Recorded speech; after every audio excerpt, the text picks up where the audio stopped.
itu untuk berinteraksi, untuk merespon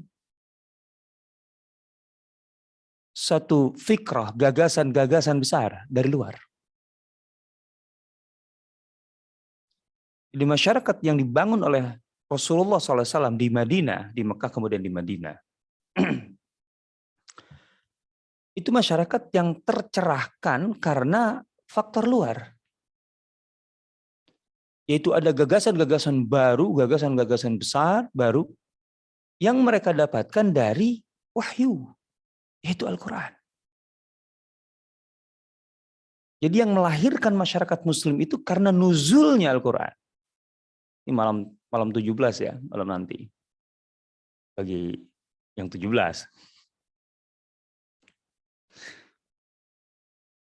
Jadi karena nuzulnya Al-Quran, wahyu itu, yang tentu saja dalam Al-Quran, ketika difahami Al-Quran, bukan sekedar dibaca, ini pentingnya. Ketika Al-Quran ini dipelajari, difahami, maka kemudian yang didapat dari Al-Quran itu adalah gagasan-gagasan besar tentang semua persoalan hidup. Atau setidaknya adalah konsep yang komprehensif tentang hidup. Yang otomatis kemudian dari konsep itu artinya diracik gitu ya, difahami, kemudian mengejawantah menjadi petunjuk, pedoman-pedoman yang sifatnya kemudian praktis. Ya. Jadi Al-Quranul Karim adalah sumber dari kelahiran masyarakat ini. Karena interaksi manusia baru, yaitu manusia muslim, yang dibentuk oleh Rasulullah SAW dengan Al-Quran, dan kemudian mereka menggali Al-Quran, memahami Al-Quran, maka lahirlah gagasan-gagasan baru tentang hidup, tentang persoalan hidup, persoalan dasar, isu-isu krusial dalam hidup. Maka dari situlah kemudian mereka membangun kehidupannya dan melahirkan peradaban. Jadi tentu saja secara mendasar membantah asumsi atau bahkan tuduhan bahwa Islam itu lahir dari budaya. Budaya apa? Budaya Arab. Kalau Islam lahir dari budaya Arab, yang jadi persoalan adalah Arabisasi. Gak bisa kita terima fakta sejarahnya gitu loh.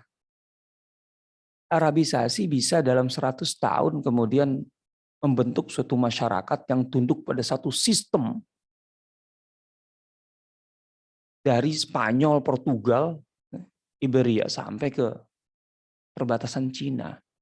Ada berapa ras, etnik, latar belakang budaya. Nggak bisa itu. Nggak mungkin, itu mustahil. Kalau dasarnya adalah Arabisasi. Ya. Karena tidak universal sifatnya. Itu sangat lokal dan terbatas. Dan masyarakat Arab terlalu kecil. Artinya jumlahnya pun terlalu kecil untuk kemudian bisa mewarnai atau bisa mentransfer budayanya. Untuk kemudian bisa diterima oleh etnik lain. Iya kalau kita bicara Jazirah Arab, orang Arab. Tapi sekarang, bagaimana kemudian Persia yang begitu besar, gitu, dalam 2 generasi, itu kemudian bisa sepenuhnya serentak gitu ya, bisa menerima tunduk dalam satu sistem yang dibangun oleh kaum muslimin. Kalau itu adalah proses Arabisasi, nggak mungkin. Terlalu kecil jumlahnya masyarakat Arab itu. Apalagi kalau sudah semakin jauh ke Afrika Utara, Libya, Tunis, Jazair, Maroko, dan kemudian nyebrang ke Andalus. Pasukan Muslim yang nyebrang ke Andalus, yang dipimpin oleh Tariq bin Ziyad, itu 100% itu orang-orang Amazigh, Barbar, Afrika Utara, nggak ada Arabnya. Baru kemudian Musa bin Nusair membawa tambahan pasukan masuk ke Andalus. Itu pun sebagiannya, separohnya sebagiannya juga adalah barbar. Andalus itu bukan hanya orang Arab. Orang Arabnya nggak dominan di Andalus, artinya tidak katakanlah 80% Arab, enggak. Andalus yang begitu gemilang itu antara Arab dengan barbarnya bisa dikatakan seimbang. Belum lagi masyarakat lokal, artinya yang asli Spanyol sendiri yang kemudian masuk Islam. Itu kan besar jumlahnya, besar, sangat besar. Almarhum Dr. Abdurrahman Ali Al-Haji mengatakan bahwa jumlah penduduk Muslim di Andalus itu yang berasal dari orang-orang Nasrani, Spanyol sebelumnya itu sangat besar dalam penelitian beliau. Beliau termasuk di antara cendekiawan Muslim yang sangat concern dengan sejarah Andalus. Tentu saja ada nama, contohnya nama besar, sejarawan besar Andalus, Ibnul Qutiyah. Itu jelas darahnya darah Andalus, darah Spanyol. Bukan Arab, bukan Amazigh atau barbar. Bahkan kata Dr. Abdurrahman Ali Al-Haji, Ibnu Hazm itu keturunan, artinya darahnya darah Spanyol asli yang masuk Islam. Artinya kakek moyangnya masuk Islam. Nah, jadi Islam itu tidak lahir dari budaya. Jadi rahim Islam itu bukan budaya Arab. Keliru besar. Budaya Arab itu kan jahiliyah. Sebelum Islam. Artinya jahiliyah Arab. Jahiliyah tidak hanya di Arab. Tapi jahiliyah Arab. Bukan itu yang melahirkan Islam. Tapi memang betul-betul menerima sesuatu dari luar. Yaitu memang dari wahyu. Tentu teori ini tidak mungkin atau sulit diterima oleh Barat. Karena mereka memang sekuler. Artinya mereka dengan pisau sekulernya menganalisa fenomena ini yang nggak akan masuk. Artinya kalau mau menganalisa fenomena kelahiran masyarakat Muslim, peradaban Islam, harus menggunakan pisau Islami lah. Ini nggak bisa disebut sebagai muntaj saqafi, sebagai produk budaya. Masyarakat Muslim dan kemudian peradabannya lahir dari ini. Lahir dari interaksi manusia Muslim dengan wahyu yaitu Al-Quran tentu saja. Ya tentu plus sunnah ya, itu mestilah. Oke, tapi kan dasarnya Quran. Yang tentu saja dari situ melahirkan fikrah, gagasan-gagasan, ide-ide besar tentang persoalan hidup. Nah, karena ini adalah sebuah hasil interaksi manusia dengan sumber keyakinannya, sumber pengetahuannya, tentu sebagaimana manusia itu tidak mungkin semuanya berada pada satu level. Kualitas manusia dari masa ke masa, dari generasi ke generasi tidak mungkin sama. Maka kemudian kualitas dari hasil interaksi mereka juga dengan sumber keyakinannya, sumber ajarannya pun juga akan berbeda-beda. Itu yang kemudian memberi tafsiran kepada kita semua mengapa dalam peradaban Islam kenyataannya sepanjang 1300-1400 tahun lah. Kalau saya sih nggak bisa mengatakan peradaban Islam 1400 tahun. Karena beberapa ratus tahun belakangan kita tidak pada posisi dalam arti sedang melahirkan atau mengembangkan sebuah peradaban. Hanya kita menjalani sebuah, katakanlah dalam sebuah siklus gitu, kita sedang menjalani sisa-sisa dari sebuah peradaban gitu loh. Kalau itu peradaban Islam gitu. Artinya peradaban yang sedang kita jalani hari ini bukan peradaban Islam yang artinya yang menentukan semua yang terkait dengan kehidupan kita, kan bukan peradaban Islam. Kita memang berespon, bereaksi gitu ya, tapi kan kita dalam tidak bisa tidak dalam sebuah sistem peradaban yang bukan Islam, kan gitu intinya. Dalam segala hal. Makanya banyak pemikiran yang amburadul, kacau gitu ketika mencoba untuk mengidentifikasi diri kita hari ini. Nah, sekali lah, saya buat mudahnya saja lah ya. Artinya ini bukan berdasarkan atau angka yang berbasis sepenuhnya ilmiah. Taruhlah 1000 tahun. Ya. Kita akan mendapati dalam 1000 tahun peradaban Islam dari sejak masa Rasulullah SAW sampai 1000 tahun itu dari mulai, kalau warna peradabannya pasti tidak mungkin sama. Karena juga kalau kita bicara warna kan ada aspek-aspek yang sifatnya ya siapa yang paling mewakili peradaban itu. Artinya ketika yang paling mewakili dalam arti paling mudah untuk dilihat, contohnya Turki Utsmani gitu, dengan Abbasiyah, tentu ada warna yang berbeda, tidak sepenuhnya sama. Warna kan sifatnya lebih longgar lah, fleksibel. Tapi dari aspek kualitas peradabannya, kita aja gitu ya, dalam arti sebagai umat Islam kan bisa dengan mudah untuk membaca bahwa di masa-masa tertentu atau bahkan di sekian banyak masa, kita menilai bahwa wajah peradaban umat Islam itu merosot ataupun bahkan menyimpang dari wajahnya yang ideal yang ditunjukkan oleh generasi awalnya. Tentu dengan begitu kita punya patokan. Patokan wajah ideal peradaban Islam itu kan yang ditampilkan oleh Rasulullah SAW dan Khulafaur Rasyidin sebagai kerangka besarnya, bukan semata-mata produk peradabannya. Kalau produk peradaban terus berkembang, tapi kalau basicnya, gitu ya, kerangka besarnya ada di situ. Oke, secara umum, setelah itu pun masih bagus gitu ya.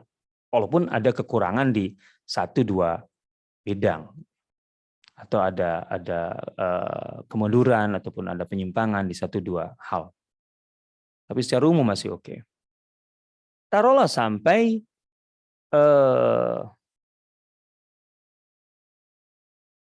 awal dari Abbasiyah secara umum gitu. Secara umum saya katakan. Ada yang perlu kita catat di situ. Sejak Bani Umayyah sudah ada dicatat. Kerangkanya sampai Khulafaur Rasyidin. Produk-produknya secara umum sampai awal Abbasiyah. Kalau kita jadikan ini sebagai patokan, gitu, maka kemudian perjalanan peradaban umat Islam berikutnya gitu, itu tidak selalu dalam arti stabil, kemudian apalagi sama gitu, setara kualitas, enggak. Naik turun. Kenapa demikian? Karena persoalan mendasarnya adalah kualitas manusianya. Dari masa ke masa, dari generasi ke generasi, dalam interaksi mereka dengan sumber keyakinan dan sumber ajaran Islam, itu berbeda-beda. Ini dia menentukan. Karena memang peradaban Islam lahir dari situ. Gitu. Kalau bukan karena itu, kita akan kehilangan parameter untuk mengatakan bahwa ini peradaban Islam atau tidak. Yang kita sebut penyimpangan dalam peradaban Islam, itu belum tentu kalau kita tarik keluar peradaban Islam itu sebagai sebuah penyimpangan. Gitu. Kayak sekarang, contohnya.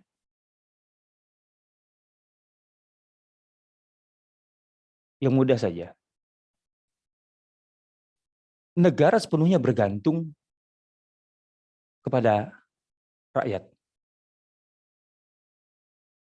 untuk membiayai operasional negara. Sepenuhnya bergantung kepada rakyat.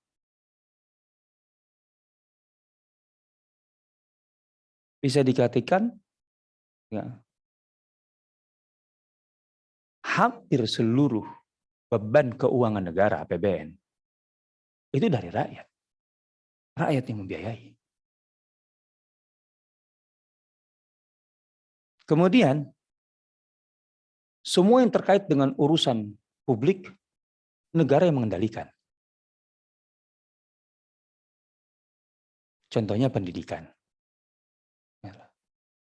Pendidikan itu kita ada menterinya, menteri pendidikan. Istilahnya terkait dengan pendidikan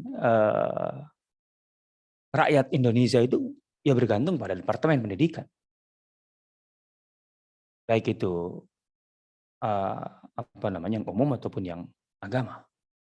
Ada departemen agama yang ngurus pendidikan agama. Dalam peradaban Islam, itulah. Pada dasarnya pendidikan itu tidak dalam kendali negara. Kendali loh saya katakan. Kalau kemudian negara itu mensupport, itu lain hal. Artinya posisi negara mensupport pendidikan. Tapi negara nggak menentukan kurikulum. Negara nggak menentukan bla bla bla bla. Enggak. Itu terpisah.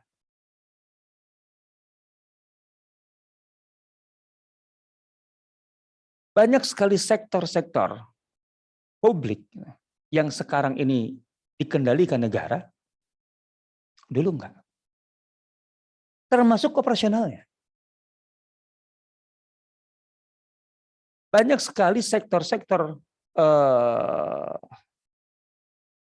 publik yang kemudian di situ ada anggaran dan lain sebagainya, yang tentu saja itu ditetapkan oleh negara. Dulu itu dikerjakan oleh masyarakat. Artinya dinamika sosial di tengah masyarakat Muslim itu mengcover banyak sektor yang sekarang diambil alih oleh negara. Sebenarnya kan dari sini saja sudah kelihatan betapa negara hari ini pasti akan kelimpungan untuk banyak menyelesaikan itu. Kenapa? Karena nggak akan sanggup kalau artinya negara terlalu serakah untuk mengurusi segalanya. Salah sendiri. Sementara rakyat hanya diposisikan untuk ditarik. Yang dalam konsep Islam itu kan itu jibayah, gitu kan.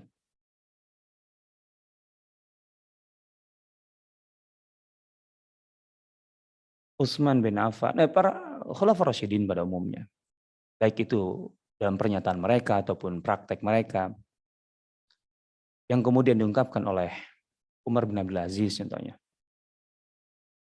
Pernyataan saya dapati pernyataan Utsman ini ya. Kalau prakteknya semua sama. Tapi pernyataan Utsman kemudian Umar bin Abdul Aziz, artinya ada teksnya di situ menyatakan apa? Innallaha ba'asana atau ba'asa hadhil ummah ru'at. Ba'asana li hadhil ummah ru'at. Walam yab'asna jubat. Pemerintah negara itu fungsinya itu riayah dalam peradaban Islam. Terhadap rakyat, hubungan antara pemerintah negara kepada rakyat itu riayah. Kita ini sebagai pemimpin adalah ru'at. Apa itu ru'at atau riayah? Riayah itu artinya apa? Mengurus, mengayomi, menyantuni, kan gitu. Itu riayah itu, melindungi. Tapi bukan, oke mana ini secara mana oke lah disepakati. Tapi yang keduanya itu walam yab'asna jubat. Pemerintah itu fungsinya atau posisinya bukan untuk menarikin uang rakyat, menyedot uang rakyat. Walaupun dalam Islam ada batasan-batasan tentunya yang dibenarkan untuk itu. Zakat intinya kan ditarik, kan itu. Tapi ini semua yang ditarik dari rakyat sekalipun dengan batasan-batasannya. Tentu saja saya ngerti dengan sangat-sangat baik tentang ini. Itu kan memang sebagai modal negara untuk memberikan riayah. Artinya jangan sampai, maksudnya gini, antara kita ini ru'at bukan jubat, artinya negara itu jangan berpikir bahwa apa-apa itu dibebankan kepada rakyat. Supaya negara berjalan. Negara itu harus meringankan rakyat. Mensejahterakan bahasa kita itu dalam arti sesungguhnya. Sehingga kemudian jangan apa-apa kemudian dipungut dari rakyat, harga dinaikin dan sebagainya. Konsepnya sudah beda sekarang. Dalam Islam itu penyimpangan yang sangat luar biasa. Makanya pungutan-pungutan yang tidak syar'i atau tidak sesuai dengan pertimbangan syar'i di zaman Umar bin Abdul Aziz itu kan oleh Umar bin Abdul Aziz disebut dengan mukus. Bahkan Umar bin Abdul Aziz merendahkan istilahnya dari maks yang masih bisa katakanlah masih bisa ya dirasa dalam tanda petik etis lah gitu. Itu oleh Umar bin Abdul Aziz direndahkan lagi. Ini bakhs. Sesuai dengan ayat Al-Quran. Wala tabkhasun nasa asya'ahum. Bakhs itu intinya adalah mengurangi nilai dari segala yang dimiliki oleh orang. Apapun yang dimiliki oleh manusia. Artinya ketika rakyat memiliki sesuatu, jaga nilainya. Jangan sampai jeblok turun. Karena inflasi, karena kemudian harga naik, karena bla bla bla bla. Yang intinya itu semua pungutan. Wala tabkhasun nasa asya'ahum. Itu bakhs kata Umar bin Aziz. Dan itu ada kezaliman yang sangat besar sehingga Umar bin Aziz kemudian kan ada institusinya untuk itu. Itu kemudian institusinya dibubarkan, bahkan ada riwayat gitu. Misalnya kantornya jadi bakar oleh Umar bin Aziz. Padahal milik negara. Mungkin itu sebagai untuk efek jeral, artinya untuk menunjukkan bahwa ini memang kemungkaran yang harus coba bayangkan sampai segitu. Ini kan konsep ini sudah jauh nggak bisa gitu. Kalau dinilai oleh tadi parameter ataupun ya oleh parameter di luar peradaban Islam itu bisa diterima. Tapi kalau secara Islam ini nggak bisa diterima. Kalau negara pada dasarnya gitu mengandalkan sepenuhnya pendapatan itu dari pungutan, itu jibayah namanya. Pemerintah itu bukan untuk pintar-pintar mungut, tapi untuk kemudian sebisa mungkin memberikan riayah. Kan itu beda sekali konsepnya peradaban. Innallaha ba'asana ru'at wa lam yab'asna jubat. Pernyataan Utsman bin Affan, ini teksnya ada di apa namanya? Di biografi Utsman dan Umar bin Abdul Aziz dan prakteknya kita lihat. Nah, maka ini yang saya katakan tadi bahwa ketika kualitas manusia yang berinteraksi dengan sumber ajaran, sumber keyakinannya itu merosot, maka otomatis juga kualitas peradabannya akan merosot. Nah, ini sekali lagi yang memudahkan kita untuk menafsirkan kenapa terjadi pasang surut dalam kualitas peradaban Islam sepanjang 1000 tahun. Nah, artinya itu satu yang logis gitu terjadi itu. Saya perlu tegaskan ini karena ada sebagian orang atau sebagian kelompok asal sudah mengangkat peradaban Islam taruhlah secara politik kan sering dibahasakan sebagai khilaf. Kalau sudah khilafah Islam, otomatis ideal 100%. Siapa bilang? Enggak. Karena masalahnya adalah di praktek. Masalahnya adalah di orangnya, gitu lah. Sebenarnya persoalannya adalah di pendidikannya. Kualitas pendidikan umat Islamnya kalau memang bagus, ya otomatis akan melahirkan praktek yang bagus, peradaban yang bagus. Kan kita sepenuhnya mengakui bahwa dalam Islam ada kebangkitan. Yang paling jelas ini saja ya, asasnya. Ketika Rasulullah SAW menyatakan innallaha ba'asa fi hadhil ummati ala ra'si kulli mi'ati sanatin man yujaddidu laha dinaha atau amra diniha. Kama qala alaihi salatu wassalam. Allah Subhanahu wa taala memunculkan pada ujung setiap 100 tahun. Hijriah ya, jangan hitung Masehi. Rasulullah SAW mengatakan bahwa Allah memunculkan pada ujung setiap 100 tahun orang yang akan memperbaharui persoalan-persoalan agama. Ya mudahnya ilustrasinya seperti rumah sajalah. Rumah itu ketika dibangun jadi baru pastikan rumah itu fresh atau ya cantik lah gitu. Kan setelah dipakai 10 tahun, 20 tahun, kan rumah itu perlu ada yang direnovasi, dicat ulang lah, apalah kan. Nah, ilustrasinya begitulah. Artinya tajdid itu bukan kemudian menggantikan fundamental agama dengan sekulerisme. Itu bukan tajdid, itu mah meruntuhkan. Bukan renovasi, itu mah dekonstruksi. Gitu ya. Ya, tapi tajdid seperti itu. Tapi artinya apa? Ketika Rasulullah mengatakan bahwa ada tajdid yang berulang setiap 100 tahun. Itu artinya memang kan ada kondisi yang memang menuntut itu. Artinya istilahnya ada kemunduran. Sehingga kemudian ada kebangkitan. Ketika Umar bin Abdul Aziz disepakati sebagai mujaddid pertama, semua ulama kita sepakat. Umar bin Abdul Aziz adalah mujaddid pertama dalam sejarah Islam. Ya, wafatnya 101 Hijriah.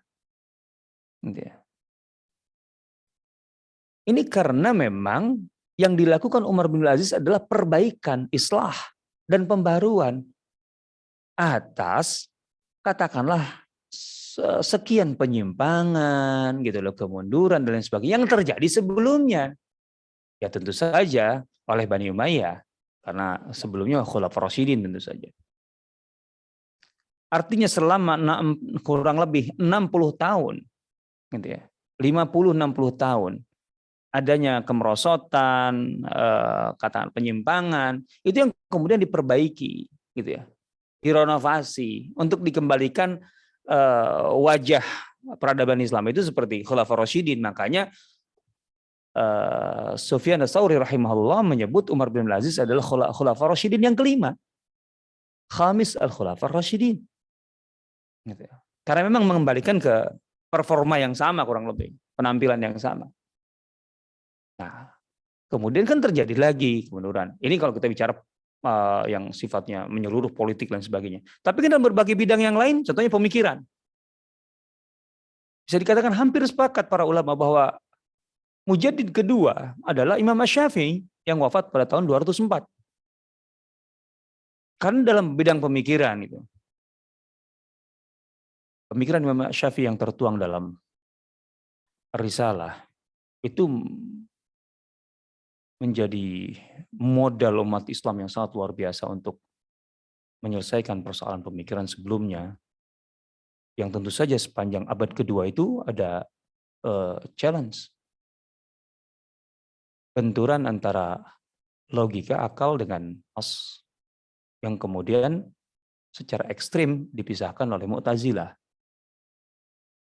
Dan kita tahu Mu'tazilah begitu powerful karena ada dukungan dari Al-Ma'mun kan di akhir abad kedua. Maka ketika Risalah itu lahir dan menyelesaikan persoalan itu adalah tajdid. Kan itu. Nah, jadi sekali lagi adanya tajdid berarti kan adanya pengakuan atas fakta gitu, pergeseran atau bahkan penyimpangan yang kemudian diluruskan kembali. Nah, tentu saja bersyukur kita sebagai umat Islam bahwa ini akan terus berjalan, bergulir, dan berulang setiap 100 tahun. Karena pernyataan Rasulullah SAW clear di sini. Ala ra'si kulli mi'ati sana, setiap ujung 100 tahun. Kita sekarang 1443. Berarti kita di tengah-tengah nih.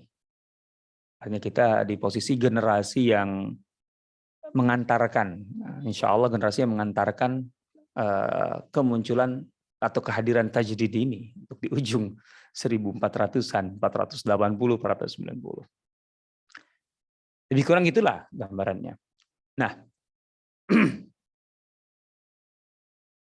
karena ajaran Islam ini pada dasarnya komprehensif, artinya Al-Quran menyatakan, Allah menyatakan dalam Al-Quran subhanahu wa ta'ala, ma farratna fil kitabi min syai'.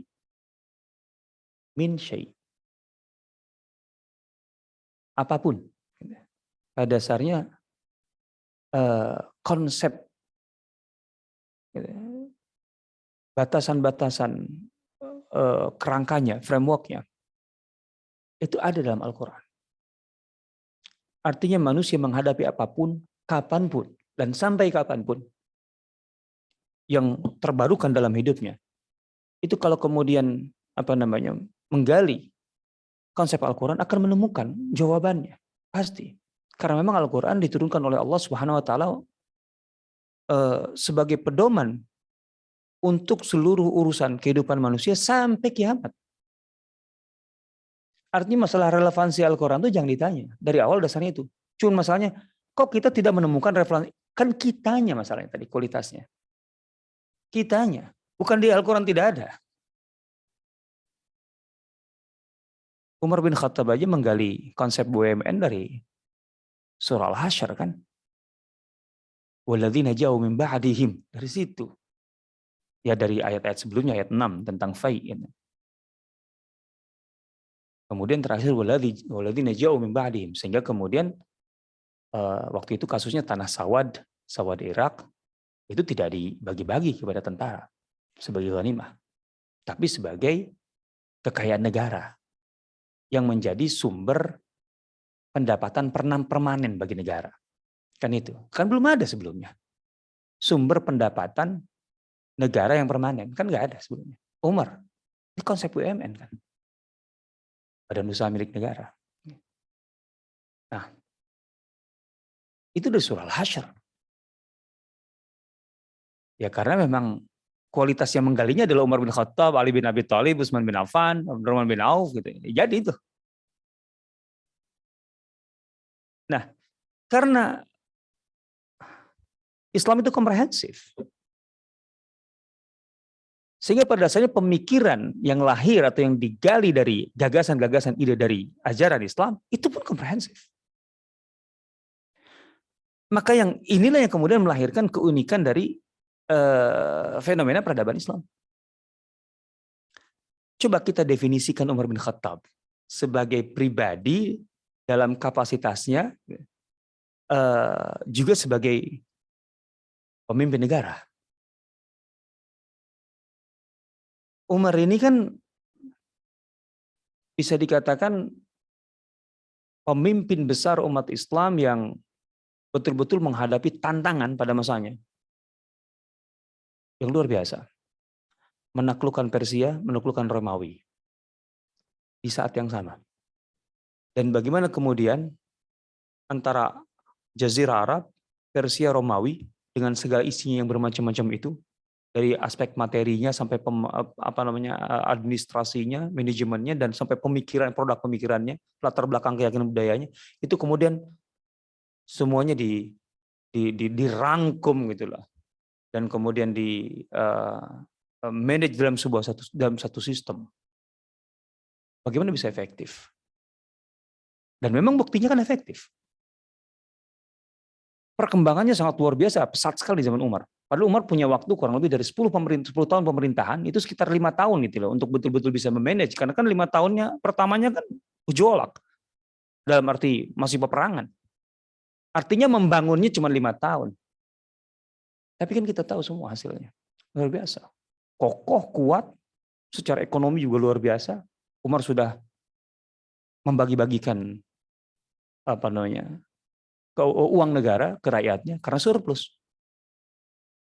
Semua proyek operasional, proyek strategis negara semuanya dibangun, gitu ya. Dan uang melimpah, maka dibagikan. Ini kan menarik. Umar belajar manajemen di mana? Umar nggak pernah kuliah.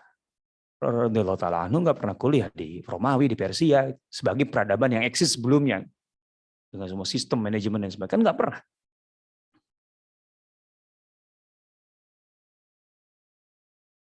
Bukan berarti kemudian kalau begitu Umar dapat ilham kali ya gitu, dari langit. Ya enggak lah. Karena pada dasarnya Rasulullah SAW itu sudah dari awal mengatur masyarakat muslim itu dengan sebuah sistem manajemen yang luar biasa. Cuman memang prakteknya masih sederhana karena memang kebutuhannya juga terbatas. Tapi kan itu basic. Itu dasar yang kemudian dikembangkan oleh Umar bin Khattab. Dan semua itu, manajemen itu, pemikirannya, dasarnya, atau filosofinya, itu semua dari Al-Quran, Islam, Sunnah Rasulullah SAW. Tidak dari yang lain-lain. Betul dalam masalah alat, perangkat, Umar tidak canggung untuk kemudian mengadopsi, menggunakan alat-alat atau perangkat pendukung yang dilahirkan oleh peradaban lain. Diwan sebagai perangkat dimanfaatkan oleh Umar. Tapi kan dalam menentukan kemudian siapa yang mendapatkan tunjangan lebih besar, siapa yang lebih kecil, itu kan nggak pakai cara berpikir ataupun pemikiran Persia yang merupakan asal usul dari Diwan, kan berbeda. Artinya siapa kelompok elit dalam masyarakat muslim? Itu bukan panglima-panglima, jenderal-jenderal, enggak begitu. Kan gitu. Dalam Diwan Atha, gitu kan. Itu kan yang paling elit itu adalah siapa yang paling berjasa kepada Islam. Siapa yang paling dekat dengan Rasulullah SAW. Makanya keluarga Rasulullah SAW dan muhajirin mendapatkan tunjangan lebih tinggi daripada yang setelahnya. Kan lain. Pemikirannya beda kan di situ. Dengan peradaban lain. Nah, artinya fenomena Umar ini kan unik sebenarnya, menarik kan dalam peradaban kita. Tidak pernah belajar di lingkungan peradaban-peradaban besar sebelumnya, tapi kemudian bisa melahirkan karya yang mengungguli peradaban-peradaban besar itu. Itu yang luar biasa kan. Ya, tadi yang saya katakan bahwa Umar itu semua proyek strategis, misalnya proyek strategis nasional itu dikerjakan di zaman Umar itu. Ada paceklikan musim kering berkepanjangan yang kemudian mengakibatkan terjadinya kelaparan di sekitar Hijaz, dan itu berlangsung selama 8 bulan. Ini bagaimana mengatasinya? Puluhan ribu orang kelaparan. Ya otomatis ini masalahnya ada bagaimana kemudian logistik dari berbagai daerah bisa disalurkan. Tentu saja itu perlu ketepatan waktu dan lain sebagainya, dari Mesir, dari Syam dan sebagainya. Kan saat itu perjalanan mengandalkan sepenuhnya darat. Dari Mesir ke Madinah, waduh panjang sekali, lama. Akhirnya dari situlah kemudian pelabuhan-pelabuhan baru dibangun. Sehingga kemudian antara Mesir dan Hijaz itu bukan hanya melalui darat tapi juga melalui laut, dan itu lebih cepat. Di Ubullah Ubullah itu daerah sangat strategis sekali karena Ubullah itu adalah kota, bisa dikatakan kota penghubung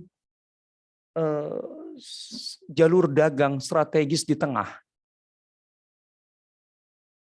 Jalur dagang dari laut melalui Selat Hormuz, Oman, Bahrain, kemudian ujungnya kan Ubullah, paling atas itu, Teluk Persia atau Teluk Arab. Ujungnya di situ. Nah, ke atasnya itu otomatis di situ juga sekaligus muara dari dua jalur sungai yang bertemu kemudian, yaitu Efrat dan Tigris. Bayangkan saja, itu barang dari Cina, kan kapal-kapal Cina sampai di situ, ke Selat Hormuz dan sebagainya. Oman, Bahrain, kapal-kapal Cina sampai di situ. Cina, India, ya termasuk Nusantara, Sri Lanka, itu masuk ke situ kapalnya. Barang dibongkar di situ untuk dibawa kemana? Nanti melalui sungai. Nih, kalau melalui sungai, itu akan sampai ke Asia Kecil, itu ke Syam, kemudian Asia Kecil, itu artinya Romawi, untuk kemudian masuk ke Eropa barang itu, dan juga ke Kaukasus. Ya kalau Kaukasus, Georgia, Armenia, gitu, Azerbaijan, ke atasnya Ukraina, Rusia. Bayangkan itu titik temunya Ubullah itu. Maka kan dibangun kemudian Ubullah oleh Umar. Ya di sekitar Ubullah itulah Basrah didirikan, di kota kan sentra. Ya kebayangkan, makanya kemudian pasar terbesar umat Islam itu kan di situ dalam sejarah Islam, pasar Basrah. Ya gimana enggak? Itu kan titik temu dari barang Syam. Kalau Syam nanti baratnya adalah ke Mesir, artinya dari Afrika Utara masuk ke Syam melalui, sebelum itu melalui Tadmur lah, ya, terkenalnya ya dulu ya sebelum Islam. Palmyra pusatnya. Kemudian dari Asia Kecil yang itu tentu saja dari Konstantinopel, dari Eropa juga gitu. Kemudian dari Kaukasus ketemu dengan barang India, Cina, wah nggak kebayang deh. Itu Umar sampai membangun kota, kemudian di zaman Utsman bin Affan itu sampai kemudian dibuat sungai baru gitu loh. Untuk kepentingan itu, untuk memperkuat posisi strategis dari Ubullah itu. Artinya sampai sungai aja sungai itu digali, dibikin sungai baru. Bayangkan. Kebayang itu. Artinya proyek-proyek ini selesai, kelar. Kemudian tadi tanah-tanah lahan subur itu kemudian menghasilkan produktif, pemasukannya besar sekali dalam negara. Indonesia itu lahan mana yang tidak subur? Artinya Indonesia itu hampir semua lahan subur. Tapi apakah lahan subur yang dalam tanda petik milik negara itu seberapa produktif menghasilkan pemasukan devisa? Itu harus dihitung, diukur. Nah yang menarik lagi kan kemudian ada sistem yang disebut dengan iqta. Itu sejak zaman Rasulullah ada. Iqta ini kan tanah yang tidak bertuan, artinya tidak ada pemilik pribadi. Iqta tidak pribadi. Kalau bahasa kita milik negara, artinya yang ngaturnya negara. Tapi intinya bukan milik pribadi. Terus tanah ini bukan tanah produktif. Bukan tanah produktif. Itu kemudian diserahkan kepada individu, bisa menjadi tamlik, menjadi milik, tapi bisa juga hanya hak kelola. Itu tergantung pada kebijakan. Yang nggak masalah menjadi tamlik, menjadi milik, karena pada dasarnya itu tanah yang tidak produktif, gitu ya. Dengan syarat untuk dikelola, yang disebut dengan ihya al-mawat. Kan konsep dasarnya kan itu dalam ajaran Islam. Man ahya ardan maitan fahiya lahu. Kan itu dasarnya. Siapa yang sanggup mengelola tanah yang tandus, tidak produktif menjadi produktif, maka dia berhak memilikinya. Maka ada iqta di situ. Jadi iqta itu Abu Ubaid dalam kitab Al-Amwal mengatakan pada dasarnya gitu, itu tidak berupa lahan yang subur, tapi lahan yang tidak subur. Kenapa ada iqta itu? Itu untuk merangsang gitu. Tentu saja para pengelola tanah, petani, agar memiliki tanah lebih luas, Dalam arti tanah yang tidak produktif menjadi produktif. Berarti kan lahan yang produktif itu semakin berkembang, semakin banyak dari masa ke masa, dari tahun ke tahun. Karena ada iqta itu. Yang suburnya saja banyak, gitu ya. Yang suburnya aja banyak. Apalagi di sekitar Efrat, Tigris dan sebagainya, Nil. Gitu. Nah ini kemudian ditambah dengan yang baru, yang tadinya tidak subur menjadi subur. Karena otomatis nanti ada saluran air yang dialirkan ke sana, dan seterusnya. Nah, tentu saja dari situ kemudian akan didapatkan kalau itu pribadi zakatnya, kan? Atau kemudian kalau itu dikelola saja akan didapatkan kharajnya, sehingga melimpah betul. Profesor Akram Al-Umari dalam kitabnya Asrul Khilafah Rasyidah memberikan data-data yang menarik itu, angka-angkaan yang berbeda dari lahan yang sama hasilnya. Karena memang itu angka itu berdasarkan tahun yang berbeda, artinya musim yang berbeda. Artinya dari tahun ke tahun terjadi pertambahan nilai ya, hasil dari lahan-lahan yang dikembangkan di masa Umar bin Khattab. Zaman Utsman jangan tanya, lebih berkembang lagi. Sehingga sekali lagi kemudian Baitul Mal melimpah. Proyek strategis semuanya bisa dibiayai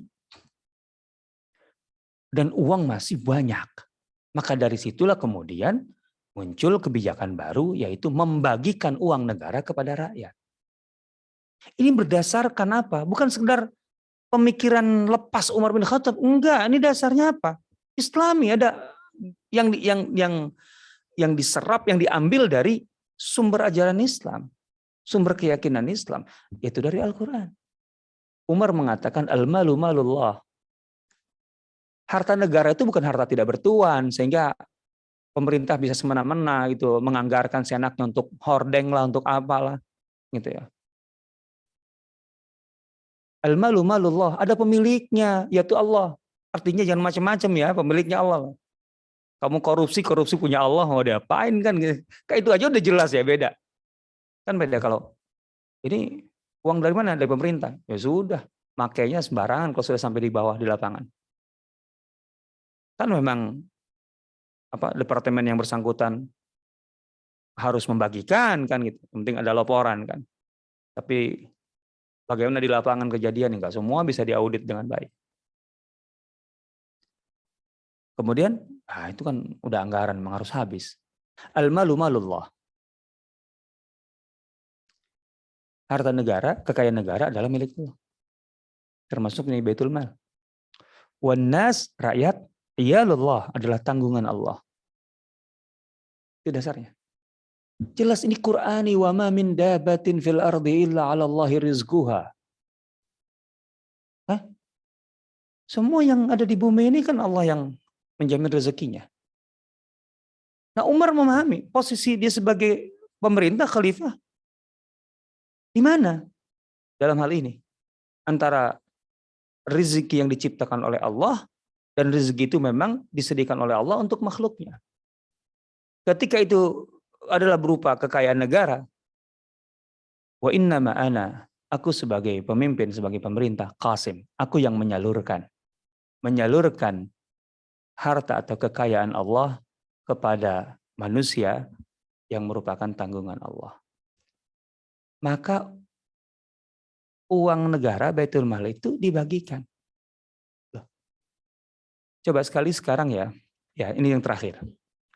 Hari ini kalau kita pakai konsep hari ini, yang saya dengar inilah ya, saya nggak tahu persisnya konsepnya gimana, tapi yang saya dengar, subsidi itu seakan-akan itu masalah. Seharusnya nggak ada subsidi. Jadi pemerintah mensubsidi rakyat itu sebagai sesuatu yang tidak tepat gitu setidaknya, kalau nggak kesalahan. Padahal dalam konsep Islam, Umar itu justru negara berusaha untuk mendapatkan sebanyak-banyaknya harta gitu ya, kekayaan, untuk kemudian dibagikan ke rakyat. Jadi bukan subsidi lagi, dikasih cash. Zaman Umar. Dan yang paling kecil dalam catatan Prof. Akram Umari itu sekitar 50, sekitar Iya, sekitar 50 dinar. Yang paling kecil, setahun sekali. Per kepala, 50 dinar. 200 juta kan kurang lebih sekarang. Di zaman Utsman, saya dapat riwayat bahwa yang diberikan kepada rakyat itu, yang tadinya setahun sekali, di zaman Utsman pernah setahun 2 kali. Coba bayangkan. Ibaratnya setiap tahun baru, ada uang masuk ke rekening rakyat dari pemerintahnya. Jadi memang beda konsepnya. Itulah kalau kita gali peradaban Islam, di situ ada pemikiran-pemikiran yang kemudian melahirkan atau melandasi dari praktek peradaban kita yang itu berbeda. Artinya ada kekhasan yang berbeda karena berdasarkan dasar dari pemikiran Islam yang komprehensif itu. Yang sekali lagi berbeda dengan peradaban yang lain. Wallahu ta'ala alam, saya serahkan kepada pembawa acara. Masya Allah, luar biasa. Jazakallah khair Ustaz atas pemaparannya. Tadi digambarkan oleh beliau, ternyata inilah peradaban Islam gitu. Berbeda dengan peradaban di luar Islam, yang mana peradaban Islam itu lahir karena memang bersumber pokok dari pokok ajarannya itu Al-Quran maupun hadis Nabi Sallallahu Alaihi Wasallam. Jadi bukan dari tantangan pada zamannya, lingkungan, bukan. Seperti itu, berbeda sekali. Ya, tentunya tapi kembali kepada bagaimana kualitas orang yang menjalankan sistemnya seperti itu. Ya bukan ujuk-ujuk lantas menggunakan sistem Islam akan 100% berkuat sebaik, enggak seperti itu. Tapi kembali kepada bagaimana seorang yang menjalani sistem tersebut. Baik, sahabat CBTV yang dirahmati Allah Subhanahu wa taala, kita buka sesi diskusi ya, tanya jawab ya. Ahlan, tafadhol ya. Mungkin bisa yang di Zoom bisa interaksi langsung, bisa raise hand seperti itu ya. Jikalau tidak memungkinkan silakan diketik ya di kolom chat yang tersedia, nanti akan kami bacakan insyaallah jikalau memang waktu memungkinkan. Baik, di sini sudah ada Ustadz Aris Hermawan ya yang ingin bertanya. Ustadz, apa kita tampung dulu atau mungkin satu pertanyaan langsung dijawab, Ustadz? Oke, satu-satu aja deh, biar enggak lupa. Iya. Saya pelupa orangnya. Ustadz Aris Hermawan, fadhal. Ya, bismillahirrahmanirrahim. Assalamualaikum warahmatullahi wabarakatuh. Waalaikumsalam warahmatullahi wabarakatuh. Terima kasih Ustadz Sobari, Masya Allah. Jazakumullah ini terus terang saya termasuk yang suka Ustadz kalau mendengar pembahasan tentang sejarah gitu ya. Membaca, nah ini perlu tips dari Ustadz Asep nih. Nah, pertanyaan pertama saya nih Ustadz, bagaimana Ustadz ya bersama pengalaman Ustadz dan kapasitas Ustadz gitu ya untuk memahami sejarah itu kan sangat luar biasa ya. Nah itu saya ingin tahu Ustadz, tips-tipsnya, metodenya gitu ya. Kalau kita tuh membaca buku sejarah gitu, karena kan ada nama, ada tempat gitu ya. Saya nggak percaya juga kalau Ustadz tadi pelupa ya kayaknya. Kayaknya Ustadz. Serius saya pelupa betul. Soalnya nikmat lupa itu. Masya Allah ya Ustadz.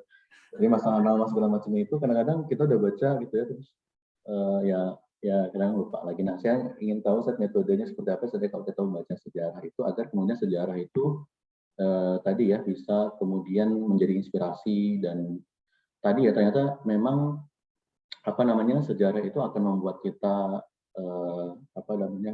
percaya diri dan mengambil sikap-sikap ke depan ya berdasarkan sejarah yang sudah lalu. Itu pertama Ustadz, terkait dengan metode membaca sejarah. Kemudian berikutnya saya termasuk yang setuju ya dengan Ustadz bahwa membangun sejarah itu adalah melalui pendidikan. Kalau tidak salah saya mendapatkan informasi itu dari Ustadz tadi ya. Karena misalkan hari ini misalnya kami di ekonomi syariah, kalau kita lihat transaksi di perbankan syariah misalkan Ustadz ya, kenapa kok banyak yang transaksinya hanya transaksi yang murabahah, kenapa tidak mudharabah? Ternyata transaksi mudharabah itu butuh trust gitu, butuh trust antara pemilik modal dengan pengelola modal gitu kan ya. Nah ya masyarakat kita sekarang itu untuk dipraktekkan seperti halnya itu mungkin agak susah gitu ya. Sama seperti halnya tadi mungkin Ustadz berkaitan dengan subsidi gitu ya. Kenapa subsidi? Kenapa tidak harus subsidi? Kenapa tidak langsung berikan? Mungkin ini ada aspek masalah karakter masyarakat ya, yang Betul. di zaman itu memang Betul. sudah siap gitu untuk menerima hal-hal yang seperti itu disampaikan. Betul. Seperti misalnya di zaman Umar bin Abdul Aziz, tidak ada yang mau menerima zakat karena sejahtera di masyarakat itu. Mungkin kalau dan kalau karakter masyarakatnya tidak sama dengan masyarakat Umar bin Abdul Aziz, mungkin orang yang sejahtera sekalipun mereka tetap aja meminta-minta. Betul. Masih korupsi kok ya, yang punya duit banyak juga. Korupsi juga gitu ya, serakah dengan hartanya. Nah ini mungkin ya saya minta ini lagi Ustaz ya, berkaitan dengan pendidikan ini Ustaz ya. Apa namanya? Karena gini Ustaz, karena ada yang juga ingin memulai kita dari politik gitu. Nah ini juga pertanyaan selanjutnya ya. Pertanyaan selanjutnya adalah politik khilafah gitu Ustaz. Ini khilafah kan sistem politik Ustaz ya. Ketika salah khilafah itu apakah sistem politik atau bukan? Karena di zamannya Nabi SAW, Khulafaur Rasyidin mungkin Minhajun Nubuwah kan. Kemudian pergantian dari Khulafaur Rasyidin ke dinasti Umayyah ke Abbasiyah dan berikutnya itu kan adalah dinasti. Ya. Dinasti. Kalau tidak salah seperti itu ya Ustaz. Nah, lalu apakah dengan hadis Rasulullah SAW, ya kita sebenarnya sudah mendapatkan kepastian gitu saja bahwa peradaban ini akan kembali dipimpin oleh Islam kan, khilafah Minhajun Nubuwah. Nah, saya minta korelasi itu saja dengan hadis Nabi SAW dengan 5 peradaban itu dengan khilafah Minhajun Nubuwah. Karena pakar politik dari Samuel Huntington itu pernah mengatakan di antara 8 peradaban besar dunia itu satu-satunya peradaban yang pernah mengalahkan peradaban Islam hanyalah peradaban Barat adalah Islam, dan tidak menutup kemungkinan kata beliau suatu saat Islam akan kembali memimpin peradaban. Nah ini saya ingin bertanya seperti itu Ustaz, apakah peradaban Islam itu lahir dari sistem politik gitu atau seperti apa? Itu Ustaz. Terakhir Ustaz. Satu orang tapi banyak sekali pertanyaannya. Ya, setelah ini karena menarik Ustaz. Mau foto bersama Ustaz soalnya. Cukup Ustaz. Mau main satu lagi Ustaz. Serius, saya udah lupa itu pertanyaan itu. Ustaz Taris. Ada ini Ustaz, lagi baik yang di belakang Ustaz. Oh iya baik. Ya itu aja, terima kasih. Assalamualaikum warahmatullahi wabarakatuh. Ya saya jawab sesingkat mungkin aja ya. Enggak. Ya. Sebenarnya saya tidak punya metode khusus ya gitu ya. Untuk bagaimana membaca dalam arti untuk bisa menyerap data-data atau apa gitu. Tapi yang jelas begini, pertama kali mungkin karena saya udah jatuh cinta kali ya. Kalau udah jatuh cinta kan susah gitu definisinya. Itu masalahnya. Kan yang asal udah cinta kan sudah beres lah. Yang lain-lain kan belakangan kan istilahnya gitu. Mau apapun gitu. Kan katanya kalau udah cinta itu kalaupun harus menyelami lautan dasarnya pun diselami gitu kan. Itu mungkin itu justru yang paling kuat itu. Saya memang suka banget gitu. Artinya ada apa ya? Hormon tuh naik gitu loh, kalau hormon bahagia tuh naik kalau menemukan satu data baru, fakta baru tentang sejarah itu. Sehingga kemudian enggak istilahnya mau nama, tempat, nama orang ya libas aja semuanya kan gitu. Nah cuman begini, saya memang menentukan fokus ya di setiap bacaan gitu. Pada dasarnya kan secara pribadi ini karena pertanyaannya ke pribadi gitu. Mungkin tidak cocok untuk semua orang gitu ya. Saya suka dengan isu-isu peradaban pada dasarnya. Sehingga baik itu teorinya gitu loh, ataupun kemudian prakteknya, dan itu digabungkan gitu. Artinya membaca buku Muqaddimah Ibnu Khaldun, kemudian buku-buku Malik bin Nabi tentang peradaban ataupun yang lain gitu. Itu kan lebih ke teori gitu ya. Ketika kemudian kita masuk ke biografi, artinya tentunya tadi kalau biografi Umar bin Khattab gitu ataupun siapapun sosok siapa, kan di situ pasti ada peristiwa-peristiwa gitu, ataupun memang perjalanan peristiwanya. Itu saya coba selalu hubungkan itu gitu, selalu hubungkan. Gitu. Karena menarik kan, ketika Ibnu Khaldun mengatakan kalau pemerintah sudah tidak lagi memberi kepada rakyatnya dalam jumlah yang besar, berarti negara itu terancam bangkrut. Kurang lebih maknanya begitu.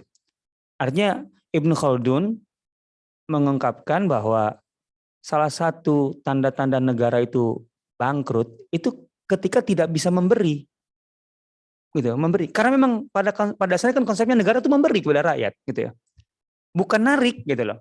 Itu kata-kata Ibnu Khaldun loh. Kan ini nyambung dengan tadi kata-kata Umar bin Abdul Aziz secara konsep ya, dengan kata-kata Utsman dan praktek Khulafaur Rasyidin, selalu nyambung kan gitu. Kenapa? Kan Ibnu Khaldun selalu memberikan alasan, gitu, menjelaskan kenapa. Itu kan jadi menarik gitu. Itu panjang lah. Silakan lah, orang SEBI itu seharusnya kan menggali teori-teori ekonomi Ibnu Khaldun kan ada itu. Dan tidak terlalu panjang kan. Jadi yang kayak gitu bikin penasaran gitu loh. Kemudian otomatis seperti tadi jatuh bangunnya sebuah peradaban, kualitas peradaban itu kan terkait erat dengan masalah manusianya, kualitas manusia dan pendidikannya. Maka kemudian yang membahas tentang sejarah pendidikan gitu, saya jadi suka gitu loh, sejarah pendidikan atau masalah-masalah pendidikan itu suka, gitu. Termasuk kemudian sejarah pemikiran. Gitu. Jadi bagi saya itu menarik gitu loh. Ketika kemudian, nah yang penting kemudian saya berusaha untuk memetakan. Sederhananya mungkin di kepala itu saya kasih di coupling lah gitu. Jadi kalau urusan ini ke kanan, yang ini ke kiri, yang ini ke depan. Nah, terus kan kemudian ketika baca yang baru, nah dimasukin aja udah. Saya termasuk yang lemah dalam merangkum, berarti menulis merangkum gitu loh. Bacaan tuh dirangkum enggak. Masukin aja ke kepala. Nanti di kepala dipisah-pisah sendiri gitu. Ada filenya masing-masing gitu. Nah, dari situ kemudian dikeluarin gitu. Gitu sih, gitu. Saya nggak punya yang lain-lain gitu. Tapi intinya gitu, memang jatuh cinta gitu, yang susah kan. Kalau sudah suka yang susah kan. Ya, kalau cinta mati itu kan udah buta, itu udah susah itu. Intinya di situ aja lah. Apalagi tentu saja saya mulainya kan dari yang yang paling menarik tentu sirah ya, karena itu basic banget. Kan bagi saya Rasulullah SAW itu misterius, intinya gitu aja lah. Rasulullah SAW itu bagi saya misterius. Saya itu nggak tahu Rasulullah SAW, artinya nggak ngerti. Dan ada rasa kayak bersalah gitu. Masa saya nggak kenal Rasul SAW gitu. Maka segala yang terkait dengan Rasul itu mau sisi apapun itu dia baca gali gitu. Karena memang ternyata menarik betul ya. Semakin banyak yang kita baca tentang Rasulullah SAW, malah semakin dalam tanda petik misterius. Dalam arti saya kurang tahu tentang beliau. Nah itu yang kemudian mendorong untuk lebih lagi, dan seterusnya. Kemudian para sahabat dan lain-lain. Sosok-sosok besar dalam sejarah. Gitu. Saya baru belakangan aja tahu gitu bahwa ada satu kemudian dinasti sih, bukan dinasti sebenarnya, taruhlah kerajaan di Afrika yang berjasa mengislamkan sepertiga Afrika. Sepertiga Afrika itu masuk Islam itu karena mereka murabitun. Bayangkan sepertiga Afrika itu mereka yang berjasa. Mereka nggak lebih dari 100 tahun aja itu murabitun. Tapi sepertiga Afrika masuk Islam itu karena mereka. Dan yang menahan kejatuhan Andalus lebih awal. Artinya Andalus itu secara logika itu bisa terancam runtuh lebih awal. 300-400 tahun lebih awal. Yang menahannya itu mereka, murabitun. Saya kemudian telusuri perasaan. Ternyata murabitun itu bermula dari majelis ta'lim 7 orang. Majelis ta'lim 7 orang bisa menerangkan. Kan ini apa ini? Fenomena apa gitu kan. Dari majelis ta'lim 7 orang kemudian bisa mempertahankan Andalus 300 tahun, bisa mengislamkan sepertiga Afrika. Saya Bima kan satu kampus itu, bukan 7 orang lagi kan. Itu seharusnya jadi apa itu? Kan gitu loh. Nah, itu kurang lebih lah inspirasinya gitu, tantangan ya. Satu. Tuh kan saya udah lupa yang keduanya apa itu. Serius. Singkatnya kedua apa tadi? Pendidikan ya, merubah masyarakat. Konsep pendidikan yang merubah karakter masyarakat kita sehingga. Ini dia. Saya tadi memang tidak ada satu yang luput. Seharusnya saya masukkan. Umar itu ketika memang ini korelasinya kuat sekali. Ketika Umar membagikan uang dengan begitu luar biasa, kan otomatis ya ada persoalan ini. Ya orang punya uang itu, nggak mudah loh itu untuk kemudian kan yang bukan sekedar orang itu punya uang, Umar yang dijaga oleh Umar. Bagaimana kemudian uang itu betul-betul bermanfaat sesuai konsep Islam. Artinya orangnya bisa menggunakan manfaat uang itu. Makanya Umar itu juga membangun budaya konsumsi, budaya macam-macam, gitu ya. Artinya ketika rakyatnya dikasih uang, mentalnya itu bukan mental menerima, gitu lah. Itu kan yang dikhawatirkan dengan bahasa sekarang subsidi dan sebagainya. Enggak, karena Umar membangun mental, membangun budaya masyarakat. Loh, Umar kan sampai ibarat kata membubarkan anak-anak muda yang kelamaan kumpul di masjid. Dengan alasan, nah ini yang penting alasannya, nanti jangan sampai kemudian, wah berarti ini sunnah Umar dong ya, kita bubarkan orang di masjid. Enggak, alasannya, karena mereka merasa untuk hidup itu sudah cukup. Ya cukup lah, orang punya 400 juta per orang setahun makan cukup lah itu untuk sekedar hidup ya. Itu kan per bulan berapa berarti? Ya 20 juta, 30 juta per bulan cukup kan ya? Kira-kira ya. Gitu ya. Sekarang udah nggak kerja itu. Itu tanpa kerja kan. Jadi mereka ya udahlah untuk hidup masih gitu aja gitu. Kita banyak zikir dan sebagainya. Umar bubarkan loh. Umar bubarkan itu. Gitu ya. Dengan mengatakan apa?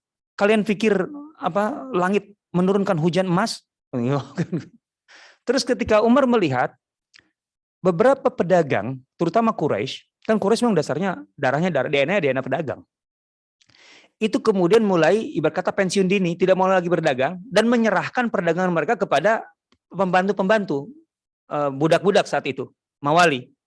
Itu Umar marah. Jangan tinggalkan pasar, kata Umar. Kalian memang dasarnya adalah atau DNA-nya adalah pengusaha, dagang. Jangan tinggalkan pasar. Bisnis kalian harus terjuni sendiri. Jangan diserahkan kepada mawali. Kalau itu kalian lakukan dalam waktu singkat ke depan, gitu, kalian akan bergantung pada mereka. Dan itu yang tidak diinginkan Umar. Gitu. Terjuni sendiri bisnis itu. Umar membangun budaya itu. Dan ini banyak yang terkait dengan ini. Saya memang sedang mengumpulkan riwayat-riwayat yang terkait dengan itu. Gitu loh. Jadi saya dapati banyak Umar memang punya perhatian terhadap pembentukan mental, budaya. Sehingga kemudian ketika uang itu diberikan, justru uang itu menjadi alat juga untuk mengembangkan lebih jauh. Secara pribadi gitu loh. Negara menyelesaikan tugasnya. Masyarakatnya punya mental gitu dan punya cara pengelolaan uang yang memang sesuai dengan prinsip-prinsip ajaran Islam, sehingga kemudian tidak membuat mereka kemudian tadi malah tidak produktif dan lain sebagainya, malah semakin produktif. Itu yang menarik. Itu difahami betul oleh Umar. Artinya difahami dalam pemikirannya dan prakteknya. Berikutnya tadi apa? Ya, dan ketiga tadi terkait dengan sistem politik saat ya, khilafah gitu ya, atau ngomong ya, peradaban. okay. Menurut saya khilafah lebih luas dari sekedar politik. Dalam arti dari sekedar institusi politik atau sistem politik, gitu ya. Artinya gini, khilafah itu terkait dengan fungsi dan tugas manusia dalam kehidupan. Di mana kemudian urusan politik adalah bagian dari itu. Artinya peradaban itu tidak dilahirkan dari politik, gitu ya. Justru politik itu lahir sebagai efek dari kualitas sebuah peradaban. Kan itu. Ya kalau kita baca ininya sih, alurnya saja, kronologinya, Madinah yang kemudian menjadi institusi politik, itu kan bisa menjadi Madinah dengan segala fungsinya. Setelah proses 13 tahun atau bahkan 15 tahun Rasulullah SAW membentuk manusianya, membentuk masyarakatnya, baru kemudian lahir itu. Karena tidak bisa politik itu lahir dari sesuatu yang kosong, gitu loh. Ibaratnya gini aja, politik itu atau kekuasaan itu pagar. Kalau dalam konsep Imam Al-Ghazali, gitu, as-sultanu haris. Kekuasaan itu pagar. Gitu. Apanya yang dipagari, gitu loh. Kalau nggak ada yang dipagari, terus ngapain bikin pagar? Atau artinya apa fungsi pagar kemudian? Kan gitu. Imam Al-Ghazali mengatakan as-sultanu haris. Gitu. Nah gitu. Artinya kalau kita dombanya tercecer di mana-mana, nah kita kemudian memagari lah, terus ngapain juga? Kalau itu sebagai gembala gitu ya.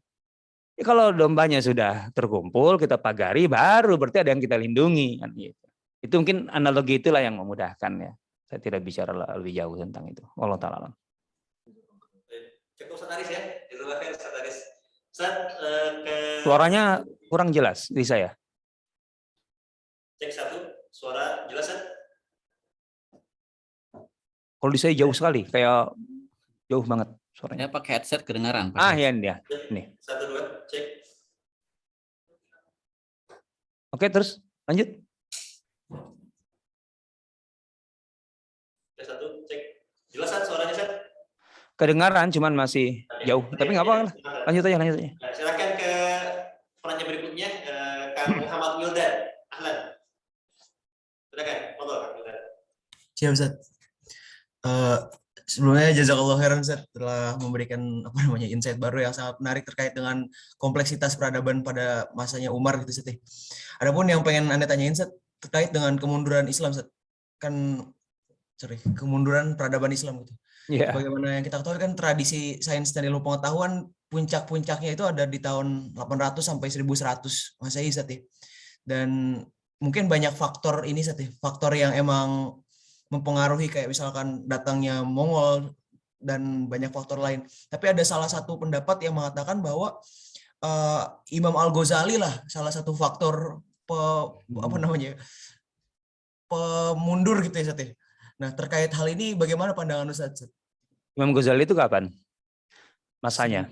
1100 berapa tuh Ustaz? 1200 tahun 505 Hijriah wafatnya. Atau kalau Masehinya berarti lebih kurang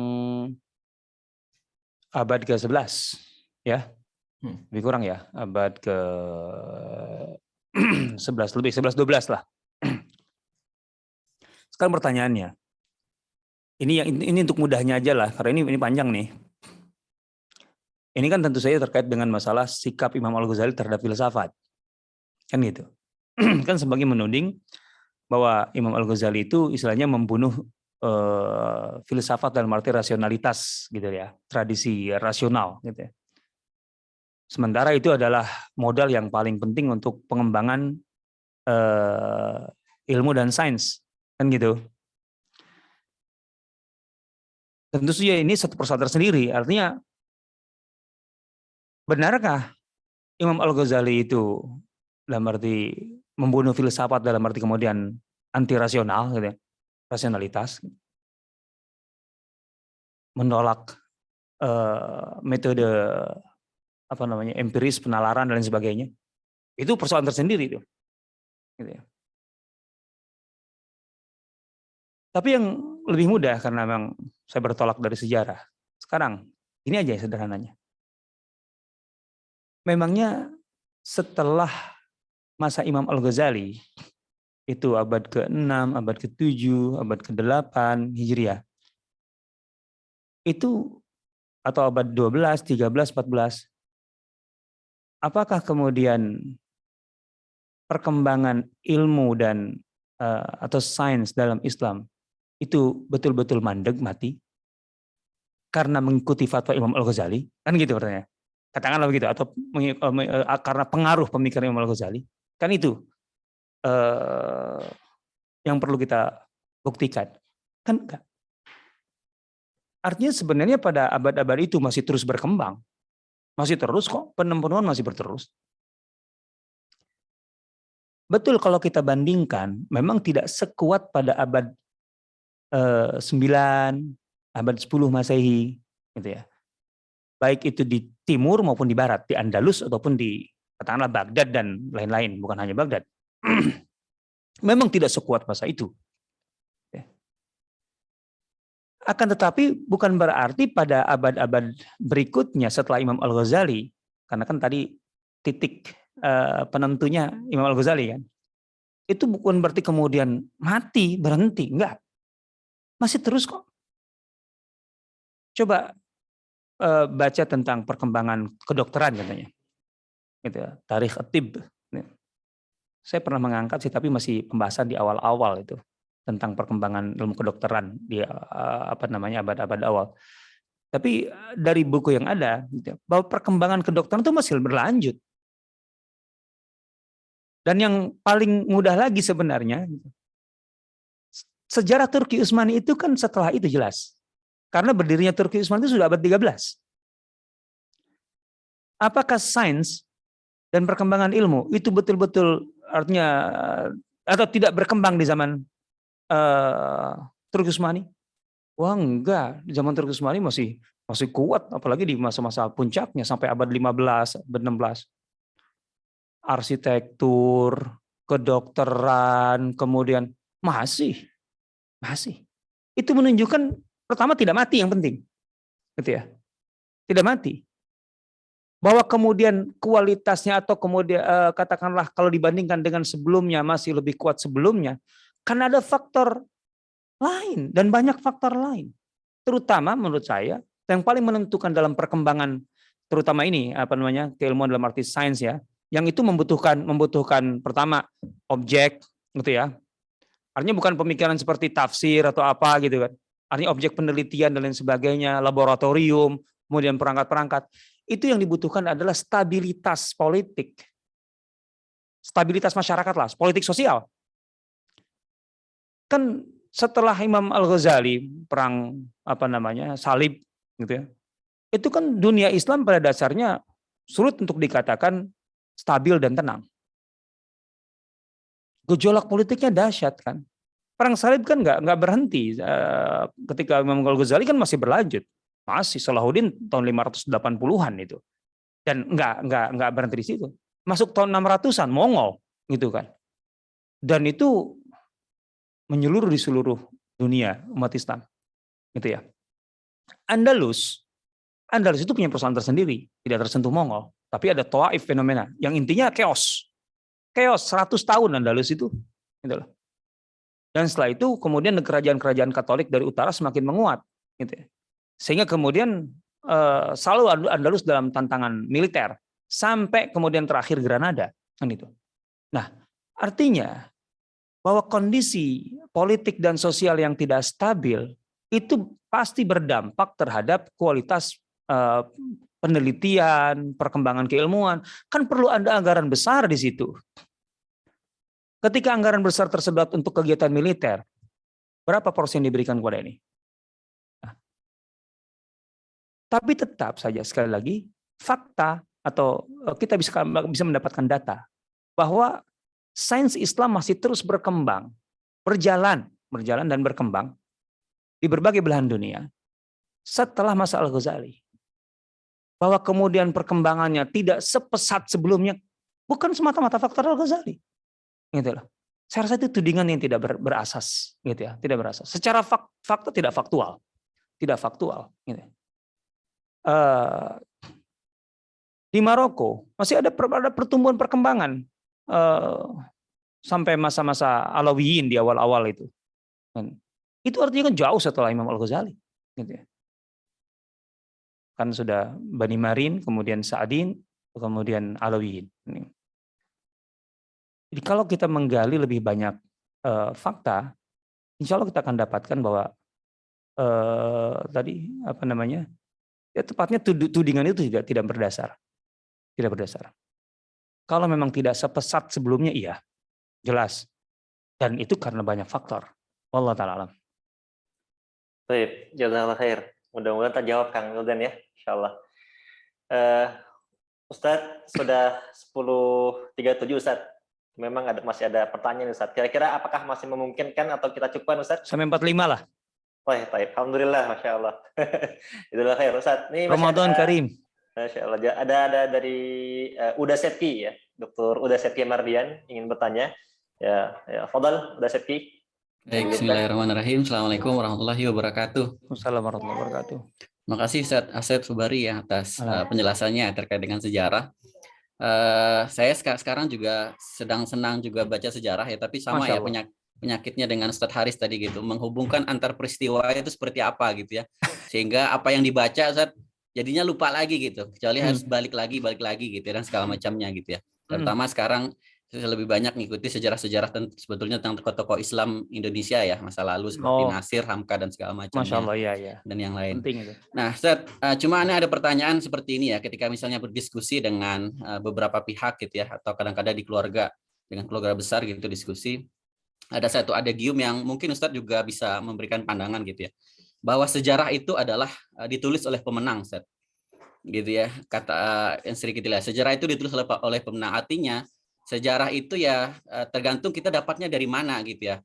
Ya. Dan ketika misalnya ada satu peradaban yang kita katakan mungkin bagus dan segala macamnya, tetap di sana ada satu hal yang mungkin perlu diungkap juga, dan mungkin bagi beberapa orang itu penting untuk mereka ungkap. Sehingga saya sepakat tuh dengan Ustaz tadi katakan bahwa ada kemunduran, ada kemajuan yang dimiliki oleh sebuah peradaban, dan itu harus kita nilai gitu ya, bahwa ada bukan selamanya kemudian dia baik dan segala macamnya, sehingga kita bisa belajar. Dan kata kuncinya kan memang tadi bukan pada konsepnya, tapi pada orang-orang yang mengisi peradaban itu, Ustaz. Jadi pandangan Ustaz seperti apa? Karena nanti tentu kita akan juga banyak melihat gitu ya di beberapa peradaban, ini kita agak bagus dan segala macamnya, tapi itu kan boleh jadi itu versi siapa gitu ya, dan segala macam itu, Ustaz. Itu yang pertama. Yang kedua, Ustaz, mungkin agak sedikit jauh gitu ya. Saya nggak tahu apakah yang ketika kita bisa mengkaji tentang sejarah peradaban itu, apakah hanya masa lalu yang kita tidak bertemu dengan peristiwa itu gitu, sehingga kita hanya ada di dalam gaib kita aja gitu, yang kita dapat dalam bacaan gitu, atau sebuah kejadian yang masih ada di masa hidup kita meskipun kita tidak ada di dalamnya gitu. Misalnya saya menganggap misalnya Iran itu sebagai sebuah masih negara muslim gitu ya, terlepas dari perbedaan bagian akidah yang kita miliki. Tapi kalau kita melihat, Iran adalah salah satu negara yang ilmu pengetahuannya sangat berkembang baik gitu ya, teknologinya sangat berkembang baik gitu ya, dan bahkan mereka mampu untuk bertahan dari embargo yang diberikan oleh dunia gitu ya, seperti, dan menunjukkan banyak hal. Nah, seperti apa kita memandang, sekali lagi ini terlepas dari akidah yang mereka miliki, tapi bagaimana mereka masih menjalankan tadi ya, peradaban sebagai muslim yang baik dan segala macamnya seperti itu. Nah, bagaimana kita ini memandang perkembangan yang ada seperti itu. Itu saja, terima kasih Ustaz. Assalamualaikum warahmatullahi wabarakatuh. Assalamualaikum warahmatullahi wabarakatuh. Kalau boleh ada gium tuh saya ubah ya. Kalau saya punya ada gium yang terkait dengan ini. Ada giumnya apa? Pemenang berkepentingan dengan sejarah. Kalau itu bagi saya itu. Tapi kalau sejarah ditulis oleh pemenang, saya katakan, saya rasa itu tidak sepenuhnya tepat. Apalagi kalau diterapkan pada penulisan sejarah Islam. Nah, mungkin itu bisa berlaku pada sejarah masyarakat tertentu, bangsa tertentu, mungkin, gitu ya. Ketika itu berlaku, tentu saja sebenarnya ada gium saya lebih pas. Pemenang berkepentingan dengan sejarah. Artinya dia akan menulis sejarah versi mereka pasti. Ya. Tetapi bahwa sejarah itu, artinya sejarah yang kita baca itu adalah ditulis oleh pemenang dan itu kemudian digeneralisir. Saya rasa nggak bisa. Terutama ke sejarah Islam. Nggak. Itu artinya kita dari awal menuding kredibilitas, integritas sejarawan-sejarawan Muslim. Jelaslah bahwa mereka adalah alat kekuasaan. Otomatis dong kalau begitu. Bahwa kalau sejarah itu ditulis oleh pemenang, berarti sejarawan-sejarawan kita itu semuanya otomatis gitu. Itu adalah alat kekuasaan. Bagaimana kita bisa menerapkan itu kepada Imam At-Tabari? Bagaimana kita bisa menempatkan Imam At-Tabari sebagai alat kekuasaan? Coba kita baca biografi At-Tabari sebagai alat kekuasaan. Yaqut Al-Hamawi sebagai alat kekuasaan. Gitu. Susah. Dan memang dalam tradisi penulisan kita enggak begitu. Dalam arti tradisi ilmiah kita itu tidak dalam kontrol kekuasaan pada dasarnya. Ini basically nih. Tradisi ilmiah kita tidak dalam kontrol kekuasaan.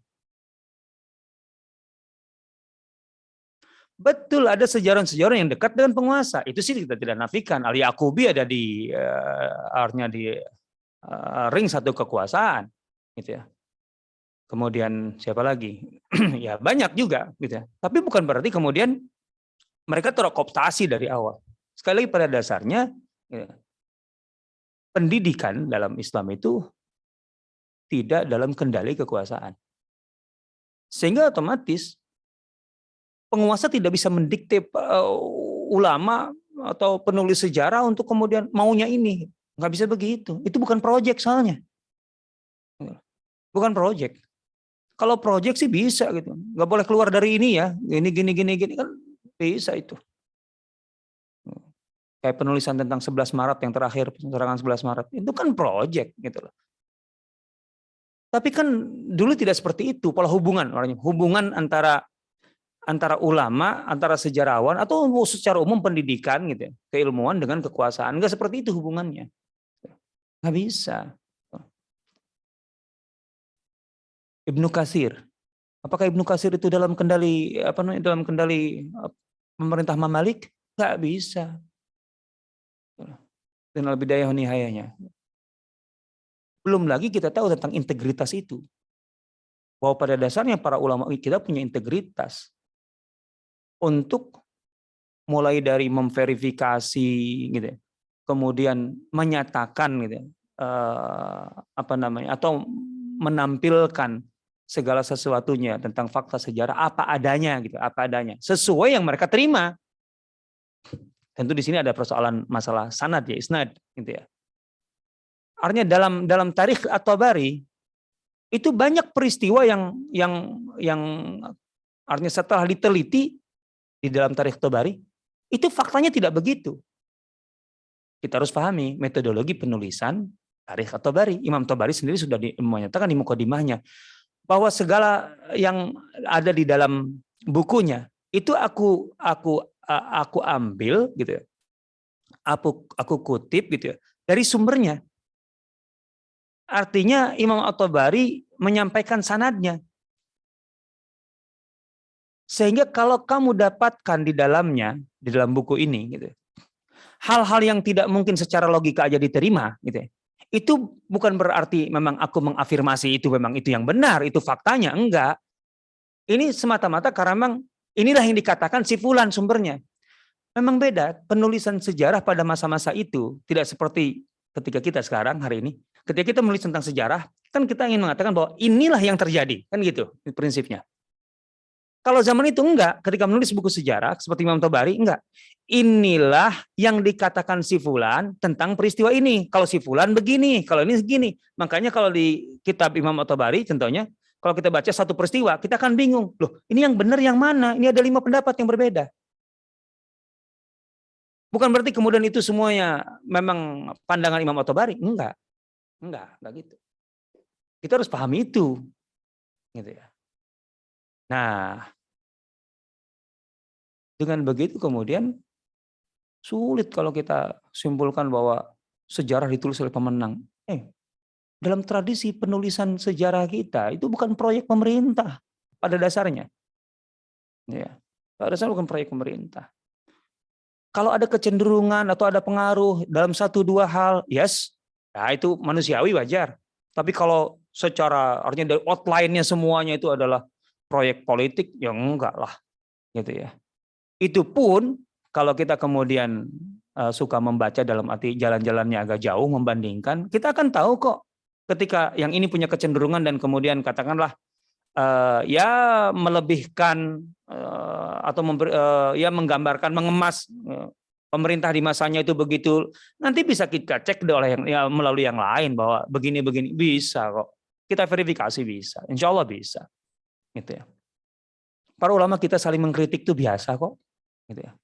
Biasa. Az-Zahabi mengkritik ini, mengkritik itu. Ini. Contohnya Az-Zahabi. Az-Zahabi ngapain berkepentingan untuk kemudian katakanlah meninggikan atau menaikkan Abbasiyah? Atau sudah masanya bukan Abbasiyah lagi. Sudah nggak ada Abbasiyah. Sudah lulu lantak oleh Mongol. Kan gitu. Nah kan gitu. Sehingga kita bisa baca Az-Zahabi sebagai salah satu perspektif yang kaya gitu untuk membaca sejarah-sejarah sebelumnya. Nah, itu kalau menurut saya begitu ya. Jadi kalau saya ada giumnya yang lebih tepat, setiap penguasa berkepentingan dengan sejarah. Otomatis lah gitu lah kalau itu. Itu ada gium baru. Nah,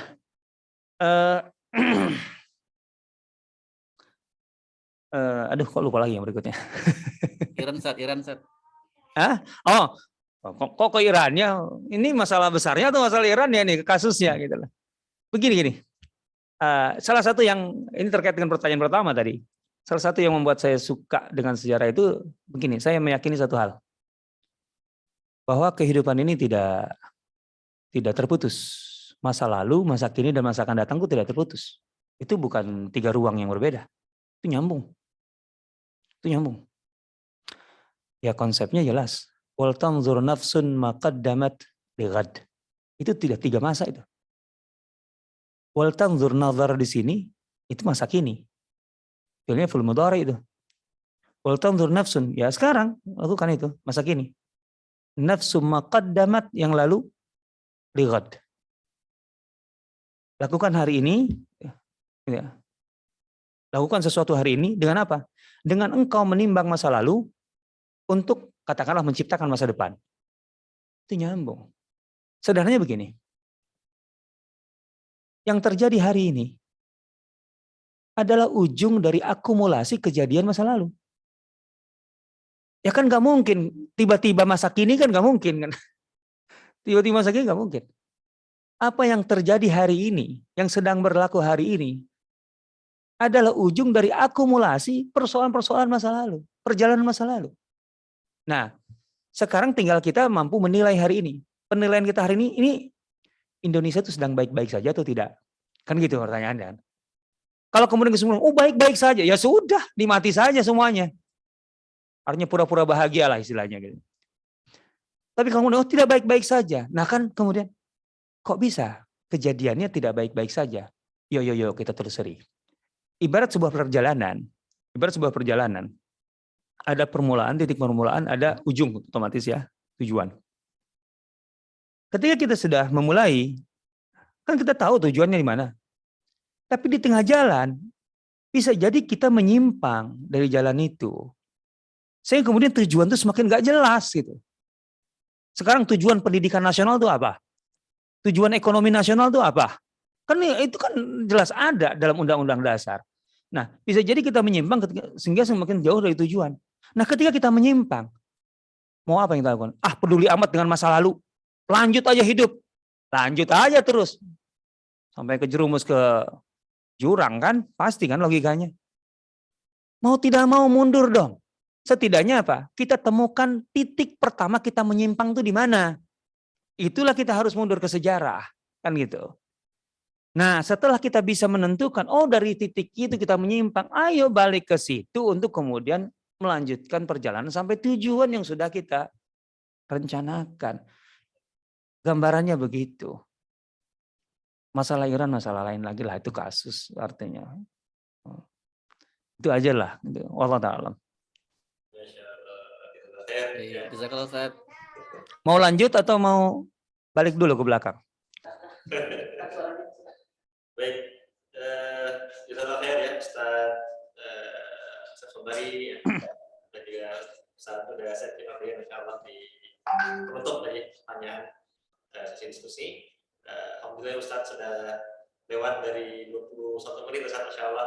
Jadi jazakallah khair waktu Ustaz atas pemberiannya nih, memberikan waktunya, ilmu yang diberikan sangat membuka cakrawala wawasan pada kita semua. Baik, sahabat CBTV yang Allah Subhanahu Wa Taala, ya dengan berakhirnya diskusi tadi ya, sesi diskusi, maka berakhir pula agenda kajian ya, 2 spesial Ramadan 1443 Hijriah di waktu duha menjelang zuhur ini ya. Dan intinya jangan pernah melupakan sejarah, karena sejarah sangat penting, apalagi sejarah peradaban Islam. Ya, apatah lagi lebih kurang sepertiga isi Al-Quran itu merupakan kisah-kisah masa lalu, agar kita bisa mengambil pelajaran dari umat-umat masa lalu insyaallah. Baik, sekali lagi jazakallah Ustaz Sobari atas waktunya ya. Mudah-mudahan enggak kapok Ustaz kalau kita minta mengisi di CB lagi Ustaz. Insyaallah. Sahabat CBTV yang dirahmati Allah Subhanahu Wa Taala, mari sama-sama kita akhiri ya kajian 2 spesial ini dengan sama-sama mengataskan kalimatul hamdalah alhamdulillahirabbil dan kesempurnaan dengan doa majelis subhanallahi wa bihamdika asyhadu an la ilaha illa anta astaghfiruka wa atubu ilaik. Dan jangan lupa besok masih ada kajian yang cukup menarik juga dan menambah wawasan kita semua di waktu yang sama insyaallah. Assalamualaikum warahmatullahi wabarakatuh. Waalaikumsalam warahmatullahi wabarakatuh. Syukur.